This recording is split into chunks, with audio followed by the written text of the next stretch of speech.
But we will start by looking into some common questions that I get. Um, and something that I think is really important to talk about is how to get your confidence back. So, when we go through some sort of loss, as far as losing your job, especially if it wasn't your decision, right? If you were fired or laid off because of job cuts, or you're going through a breakup, either with a relationship or a friend, right? These are moments in your life where your confidence takes a hit. And it's important to figure out how you're going to do to get back, or how you're going to get back to yourself, what you're going to do to get there, right?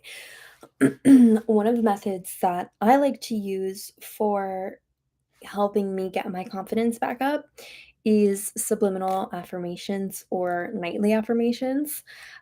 Those are really helpful because it's just 8 hours of, while you sleep, all your brain is registering are these, affirming and supportive words, right? So it's like when your conscious mind is turned off, that entire time you are inserting these positive messages into your brain, right? And your brain is always on, it's always listening, and it's always going to be taking in that information, even if you're not conscious, right?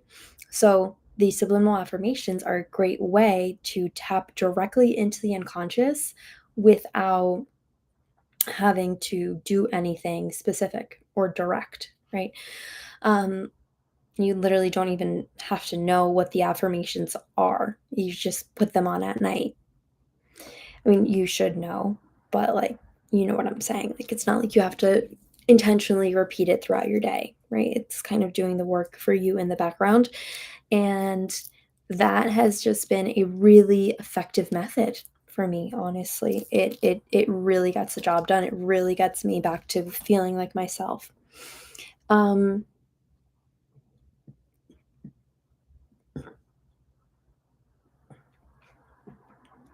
a lot of times when our confidence is broken down, I think the cause could be, or I think sometimes the reason that happens is because we've built up a false sense of confidence, right? Sometimes we feel confident because we're getting affirmations from our teachers, right? And they're like, "Oh my God, you're the best in class. You are so amazing," right? And that gives us that confidence. And when we don't have that affirmation, when we do badly on a test, and the teachers in this example aren't making us feel confident, the confidence completely goes away because it's a false sense of confidence, right? It's the same thing that happens when you get a boyfriend and all of a sudden you feel like the hottest girl in the world because you have somebody in your ear all day telling you how beautiful you are, right? Then you feel amazing. It's a false sense of confidence because the minute they leave, you don't feel that way anymore, right? So it's not real confidence. Okay. So it's important, I think, to kind of understand that the way you might, the unfortunate circumstance that is um, losing your confidence, right, because of something bad happening, might be exactly what you needed to happen, right? It might be exactly the steps that it might be exactly what you needed for growth because you were trying to build a house, you're trying to build your life, you're trying to grow on this foundation of false confidence, right? And the universe isn't going to let you keep going with that because it's just not long lasting, right? So determine if you've been getting a false sense of confidence from external validation, right?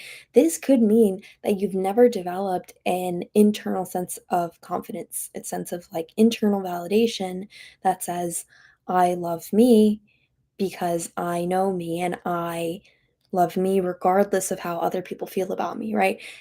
The external validation And false confidence means I love me because other people love me. So when they don't love you, you're going to feel terrible. I mean, you're going to feel like they took your confidence away, right? So, how do you get that internal sense of confidence? First, you have to make a decision, right? You have to make the decision to love yourself no matter what. You have to make a decision to say, I know I'm flawed. I know I'm imperfect. I know that there's a lot of things that I could improve on, and I still love myself wholeheartedly. And I accept those parts of myself that I find to be, you know, not so lovable. I love them. I accept them. I love them, right? That's a decision you make. It's not like that's a feeling that's going to come like naturally. You're just going to wake up one day and be like, man, I think I'm awesome, right? No, no, no. That's a decision you make to say, I choose to believe that I'm awesome. I mean, it's the same idea with, I think, a marriage, right? Where you might lose the love aspect. Like, you never stop loving the person, but like you might lose the passion or the fire or the spark, right? And what you might be left with in those moments where like the spark is dwindling, and I'm sure the spark will come back, but in those moments where the spark is not so strong, what you have is commitment. What you have is a decision to be with that person, right? And that's what takes you into the next step of your relationship, which is, possibly like another upturn of passion and sparks and romance and love. So in this relationship with yourself, that commitment is foundational. That commitment is so important because it means that I love and respect myself so much that even on my bad days, I'm committed to loving you, right? Even on my even after my worst mistakes, even after my worst failures, even after I'm so incredibly disappointed in myself, I've made a commitment and I've made a decision to continue to be compassionate, be kind, and loving to myself, right? That is going to be the foundation for true inner confidence.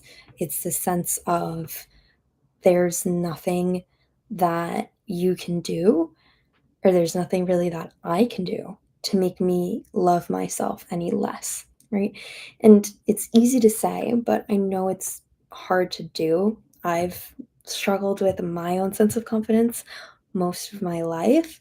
And I guess the hardest part for me has been because even if it was reflected back to me, like even if I was externally validated, I didn't believe it, right? Because I was just kind of like, yeah, you could tell me I'm perfect and you could tell me that you think I'm beautiful, but I still think you know, I'm too big to be beautiful. I, um, my collarbones don't show. So I'm, I don't believe you when you say that I'm beautiful, right? Toxic, bad, a mental disorder. Absolutely. But it's a similar, it's just to understand that that sense of confidence and love, even when it's reflected back to you and other people are like, no, I love you, I think you're awesome. If you don't have that internal validation, you're not going to accept it. You're going to reject that love and be like, I don't believe you. I think that's not true, right? So I think developing this sense of confidence, a sense of stable, lasting confidence of I love myself no matter what, is something that, I mean, I'm trying to think just like how in what ways I struggled with it and in what ways I've kind of come out on the other side of it. I know my face just cringed a little bit because I don't think I'm on the other side of it. Part of me does not think I'm totally confident, and that's probably right. I'm not going to sit here and pretend I'm I'm at a different place in my healing journey than I am, right? I'm an unhealed healer talking to unhealed healers as well. So The struggle with my confidence is has been my commitment to facts, right? And my association of confidence having to be like like my belief that confidence has to be you can only be confident if you're beautiful, right? And you can only be confident if you're beautiful and fitting this very strict and weird standard that I had for myself because I'm literally a Hispanic woman with a Hispanic body and curves and, I'm not bony, right? And so my idea was like, I can't be confident until I look like the skinny girls that I see on TV. And I mean, that's so off, right? But I thought that was like a fact of life, that like the logical thing to do was to believe that there wasn't any, was to believe that my confidence couldn't be too high because I wasn't that, right? My confidence had to be limited to stay at a certain level because I'm not this, drop dead gorgeous person. So, do I deserve to be confident? I don't know if anyone can relate to that. I don't know if that's like a common experience. I don't know if that's just like a me being like not totally normal in the head type of thing. But that's that was really the source of my struggle, I think, was my inability to fully believe that I can love myself when I'm not perfect, right? I just had like a really deep belief that I would only deserve love, I would only deserve confidence if I'm perfect, if I'm this perfect image of myself, whatever that meant, honestly, because like I'm pretty sure I was pretty close to it. And even then, like it's not like that gave me confidence or self love. So, when you have these experiences of loss that make you lose your sense of confidence, lose your sense of, you know, passion for yourself, right? And love for yourself, then I encourage you to rethink about how you can reapproach confidence from an internally validating standpoint, right? So this includes doing all the things for you, for yourself, that you wish someone else would do for you, right? So this is, some people hate cooking for one. You got to cook for one, right? You would do it if you were dating someone. You would like try to impress them with a nice meal. Okay, impress yourself, right? If I don't know if this happens to anybody else, but like if I'm kind of seeing someone, I have like more of a motivation to go to the gym because I'm just like, oh my God, somebody's gonna like see my body. But we left that in the past. Now it's about I want to go to the gym because I want to see my body and I want to look amazing, right? I look good. I want to look even better. Okay. It's showing up for yourself, right? These are acts of self love because imagine that you were dating somebody and they don't show up for you. They say, like, oh, yeah, I'm going to take you out. We're going to go do this. I'm going to make you a nice meal. And then they show up and they're like, nah, girl, like, we're just going to have some fucking Domino's pizza I ordered, right? You would be like, you don't care. You don't show up for me. You don't love me. You're not trying to pursue me, right? That's exactly how you treat yourself when you say, "Oh, I'm going to be on a healthy diet. I'm going to have a healthy regimen." And then you end up ordering Domino's that night. This is sending the message to yourself, I don't really respect you. I don't really love you. And I don't totally care for you. Because if I did, I would be keeping my promises to you. But I don't totally respect you, so I don't, right? It's it's this weird sense of lack of self-respect that drives this low confidence, right? With high self-respect, you can have high confidence because you respect yourself enough to show up, and to set boundaries and to only be with people who add to your energy, for example, right? The non confident person who has a lack of self respect is also going to have loose boundaries, right? They don't really respect themselves that much, right? So it's more about, oh, well, if that person tells me I'm beautiful and amazing, it doesn't matter that they, do certain things that I don't like or they make me feel emotionally invalidated. Sometimes they do make me feel really confident. So I'm going to take that confidence that I get from them. I'm going to keep them in my life because they're my confidence machine. And at the same time, showing myself that I don't care for myself because I know they're disrespecting me and I'm not leaving. Right. At some point, staying is an act of self hatred. Right. And these are all things that reduce your level of confidence. So I'll end it there. Um, I'm so glad you watched. And I would love to answer any more questions anyone else has about confidence or how to get back up after these things happen. I mean, action, like I just told you kind of what to start thinking about, right? But action steps wise, you know, nourishment, proper exercise, proper spiritual rituals. Love a spiritual ritual. A daily ritual is amazing as far as, daily gratitude, daily affirmations, daily meditations, right? These are all things that show yourself that sense of respect because keeping that routine, keeping that habit is not easy, right? So once you do that hard thing for yourself, your body, your mind kind of goes like, oh, I did that thing that was not easy but I ended up doing it. So I must really like this, right? We kind of do that with everything. It's like the same way cults work. Cults work because of this group sacrifice mentality where they make you do something that you wouldn't normally do, but your brain has to rationalize that and be like, okay, well, um, I just, I don't know, ate an onion to be in this frat. I guess I'm obsessed with this frat. I guess there's nothing I want more in life than to be in this frat. Even if that wasn't true before, right? Even if that belief wasn't there before, as far as before you ate the onion, now that you did something that was not so fun, your brain is like, okay, I guess I love it.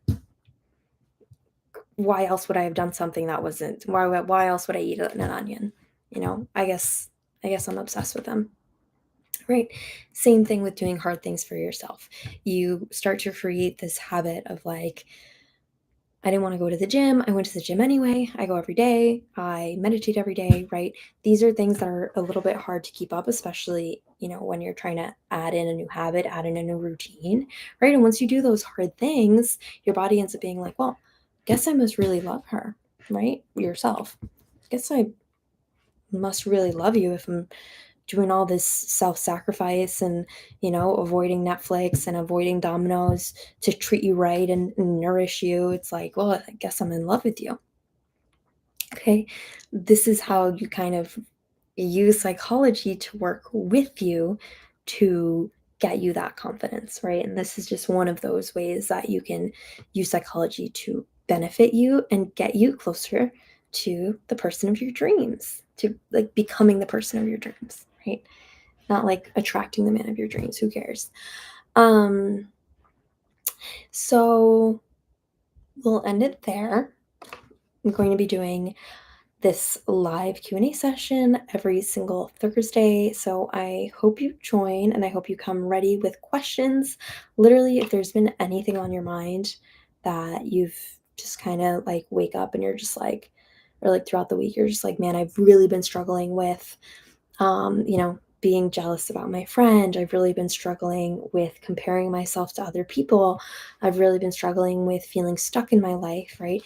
Please come to these Q&As. This is where we can talk about that and this is where we can build a community around, what it means to be going through those experiences because we all go through it. So it's really nice to have to be in community with other people who are also going through it and to get the answers that you need without having to pay for a therapy session because this is free. Okay. I hope you all have a wonderful evening, and I will see you next Thursday at 8 p.m. Eastern. Bye bye.